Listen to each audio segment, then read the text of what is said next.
Já parou para pensar que tudo que a gente é, as nossas vitórias, os erros, as pessoas que amamos, tudo isso existe num lugar que a gente não pode ver nem tocar. Esse lugar é a nossa memória. E hoje a gente vai fazer uma viagem fascinante para dentro dela. Olha só o nosso roteiro.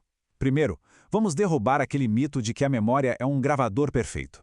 Depois, a gente vai dar uma espiada na fábrica onde as memórias são feitas. Conhecer a nossa bancada de trabalho mental e a imensa biblioteca interna. E claro, vamos investigar por que essa narradora às vezes nos prega peças e descobrir os gatilhos secretos que trazem tudo de volta. A maioria de nós gosta de pensar na memória como se fosse uma câmera, né? Gravando tudo tintim por tintim. Mas, e se eu te disser que ela tá mais para um editor de cinema que vive reconstruindo e até reinterpretando a história da nossa vida? Então, vamos lá. A ciência hoje mostra que lembrar de algo não é como abrir uma gaveta e pegar um objeto intacto. É muito mais parecido com montar um quebra-cabeça. Um processo superativo e olha só que interessante, bem criativo. Para qualquer memória existir, ela precisa passar por 3 etapas básicas. Primeiro, a codificação. É como o cérebro pega o que está acontecendo no mundo e traduz para a linguagem dele. Depois, o armazenamento. É o ato de guardar esse arquivo. E por fim, a recuperação, que é quando a gente vai lá e abre o arquivo para usar de novo. Parece simples, né? Mas a mágica está toda nos detalhes. Para a gente entender como essa informação viaja, vamos dar uma olhada no primeiro grande mapa da memória que foi desenhado. Esse aqui é o famoso modelo de Atkinson e Shiffrin. O legal é seguir o caminho das setas, olha só. Tudo começa com um input ambiental, a luz, os sons, tudo. Isso entra na memória sensorial por uma fração de segundo. Se a gente não presta atenção, como mostra a seta para esquecido, já era, desaparece. Mas, se a gente foca, a informação pula para a memória de curto prazo. E aqui, se a gente fica repetindo, ensaiando, ela finalmente pode ser transferida para o nosso grande arquivo, a memória de longo prazo. E cada um desses armazéns tem regras bem diferentes. A memória sensorial é um filtro gigante, mas que dura um piscar de olhos. A de curto prazo é como um post-it mental. Cabe umas 7 coisas, mais ou menos, e por pouco tempo. Agora, a de longo prazo, bem, essa é a nossa biblioteca pessoal, com uma capacidade que parece infinita. Só que essa ideia de um post-it passivo começou a parecer simples demais, sabe? E aí cientistas como Baddeley e Hitch vieram com a versão 2.0, a memória de trabalho. E esse modelo já mostra uma coisa muito mais dinâmica. Em vez de ser só um lugar para guardar informação por um tempinho, pensar numa bancada de trabalho mental.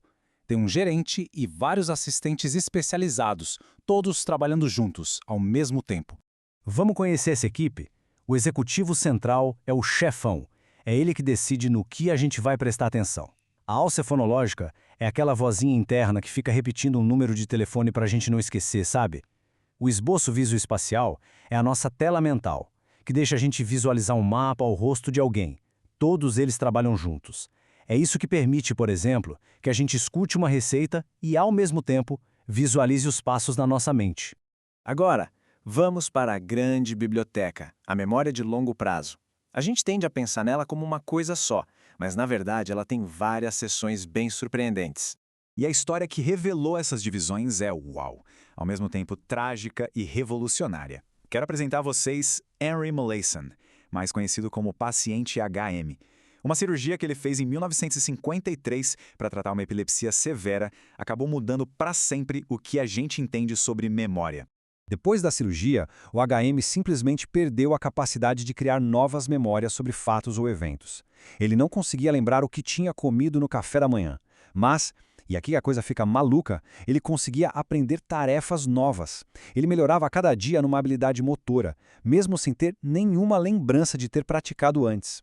Isso foi a prova de que existem sim 2 sistemas de memória completamente separados. O caso do HM ajudou a gente a montar esse mapa aqui. De um lado, a memória explícita, que é tudo aquilo que a gente consegue declarar, contar. Ela se divide em semântica, que são os fatos, tipo Paris é a capital da França, e a episódica, que são os episódios da nossa vida. Do outro lado, a memória implícita, que é inconsciente. É a memória de como fazer as coisas, tipo andar de bicicleta, sem precisar pensar em cada movimento. Ok, a gente já viu como a memória funciona. Mas e quando ela falha? Vamos explorar o lado B da memória, o esquecimento, as distorções e até as invenções. Primeiro de tudo, esquecer é super normal. Na verdade, é o padrão. A famosa curva do esquecimento de Ebbinghaus mostra isso claramente. Se a gente não se esforça para reter uma informação, a gente perde uma quantidade gigantesca dela em questão de dias. Nosso cérebro vive fazendo uma faxina. Mas e quando a memória não só desaparece, mas é alterada? Em 1974, as pesquisadoras Elizabeth Loftus e Jacqueline Palmer fizeram um experimento que virou um clássico. Elas mostraram o mesmo vídeo de um acidente de carro para um grupo de pessoas. A grande sacada estava na pergunta que elas fizeram depois. Para um grupo, usaram um verbo arrebentaram. Para outro, um verbo mais neutro, como bateram. Uma única palavrinha de diferença. E o resultado é de cair o queixo. O grupo que ouviu a palavra arrebentaram estimou que os carros estavam muito mais rápidos. A linguagem que usaram para perguntar sobre o evento mudou a memória do evento em si. E a parte mais chocante mesmo vem agora. Uma semana depois, perguntaram se eles tinham visto vidro quebrado no vídeo. E não tinha vidro quebrado nenhum. Adivinha? O grupo do Arrebentaram teve uma chance muito maior de dizer que sim. Uma simples sugestão foi capaz de implantar uma memória completamente falsa. Bom, se a memória pode ser tão frágil, tão hackeável, como é que a gente pode ajudar ela? A resposta pode estar nos gatilhos, nas pistas que o nosso corpo e o ambiente ao redor nos dão. Acontece que as nossas memórias não ficam guardadas numa caixinha, isoladas de tudo. Elas estão conectadas ao que a gente sente e ao lugar onde a gente está.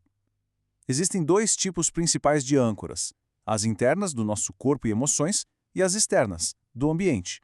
A memória dependente de estado é o seguinte: é mais fácil lembrar de algo se a gente voltar para o mesmo estado de corpo e mente. Se você aprendeu algo enquanto corria, é mais fácil lembrar correndo. Um humor triste puxa memórias tristes. É por isso que às vezes a gente entra num ciclo de pensamentos negativos, né? Uma coisa vai puxando a outra. E o mesmo vale para o ambiente externo. Tem um estudo super famoso com mergulhadores que mostrou que eles lembravam muito melhor de palavras debaixo d'água se tivessem aprendido elas lá mesmo. Cheiros, músicas, a sala onde a gente estuda, tudo isso pode servir de âncora para a nossa memória. Então, no final dessa nossa jornada, a grande lição é que a memória não é um arquivo de pedra. Ela é mais como uma história viva, uma história que a gente reescreve toda vez que a gente conta. É um processo de reconstrução constante, que é influenciado por tudo que a gente é e por onde a gente está. E isso deixa a gente com uma última reflexão.